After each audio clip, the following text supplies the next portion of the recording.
Hey guys, on this channel we bring you 24/7 stock market news and events, expert commentary on top performing stocks, in-depth insights into market sentiments and outlook by experts. News not covered in the videos will get updated on the channel community page. Hey guys, इस video में हम आज की और कल की market related news को cover करेंगे। तो सबसे पहले देखते हैं महाराष्ट्र इलेक्शन का डायरेक्ट इम्पैक्ट मार्केट पर मिनिमम होगा क्योंकि पॉलिटिकल इम्प्लीकेशंस हो सकते हैं। सबसे पहले देखें तो बीजेपी लेड अलायंस की जीत होती है तो पॉलिसी कंटिन्यूटी मिलेगी जो इंफ्रा और कैपेक्स पे फोकस करेगा। कांग्रेस लेड अलायंस जीतती है तो रूरल वॉरफेयर पर फोकस रहेगा, इंफ्रा प्रोजेक्ट स्लो होने की संभावना है। मार्केट में शॉर्ट टर्म वॉलेटिलिटी हो सकती है अगर नए गवर्नमेंट की पॉलिसीज क्लियर होने में टाइम लगे, तो ट्रेडर्स को ग्लोबल फैक्टर्स और कैपिटल आउटफ्लो पर नज़र रखना चाहिए। अब देखते हैं दूसरा अपडेट जो कि है एसएमई आईपीओ की तरफ से, जो कि सेबी की तरफ से है। एसएमई आईपीओज होते हैं स्मॉल और मिड कैप के आईपीओज। सबसे पहले जो इनने रूल लेकर आया है वो मिनिमम सब्सक्रिप्शन हाइक है। सेबी ने एसएमई आईपीओ के लिए मिनिमम सब्सक्रिप्शन अमाउंट 1 लाख से 2 से 4 लाख तक बढ़ाने का प्रपोजल दिया है।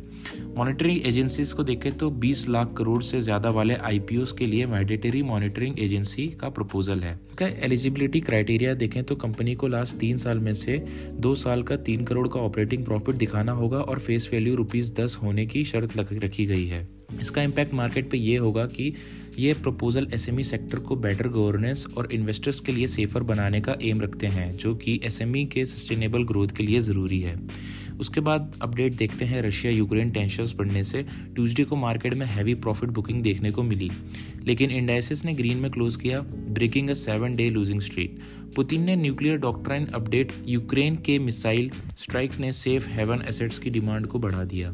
जियोपॉलिटिकल टेंशन से मार्केट वॉलेटिलिटी बढ़ रही है, शॉर्ट टर्म करेक्शन और सेफ हेवन एसेट्स जैसे गोल्ड और सिल्वर में मूवमेंट होने की संभावना है। उसके बाद देखते हैं फाइनेंस मिनिस्ट्री की तरफ से पीएसयू कंपनीज के लिए क्या अपडेट आया है। पीएसयू कंपनीज के लिए नए डिविडेंड, शेयर बायबैक और स्टॉक स्प्लिट नॉर्म्स इशू किए गए हैं। अब एनबीएफसी को अपने प्रॉफिट का 30% डिविडेंड देना होगा और शेयर बायबैक के लिए पीएसयू की नेटवर्थ 3000 करोड़ और कैश बैलेंस 1500 करोड़ होना ज़रूरी है।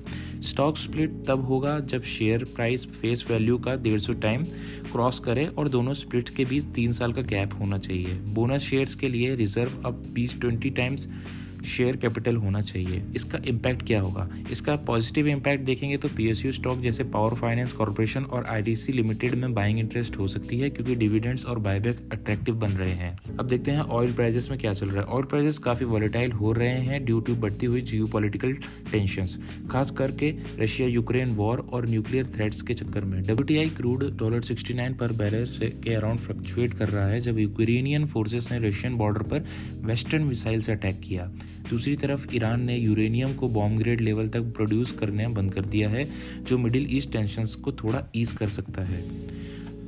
तो ये अभी तक के कुछ इंपॉर्टेंट मेजर इवेंट्स हैं जो हैपन हुए हैं, जो मार्केट को कहीं ना कहीं इम्पैक्ट कर सकते हैं। मैं एक रात को वीडियो लेकर आऊँगा जिसके अंदर 2 एक्सपर्ट्स का मार्केट आउटलुक क्या है। सबसे पहला एक्सपर्ट है हमारे पास है managing director at Bajaj broking, और दूसरे जो एक्सपर्ट रहेंगे वो रहेंगे निमेश चंदन, CIO एट बजाज फिनसर्व। इनका ओपिनियन क्या है मार्केट के प्रति आने वाले दिनों में, इसको हम कवर करेंगे नेक्स्ट वीडियो में। Thanks for watching.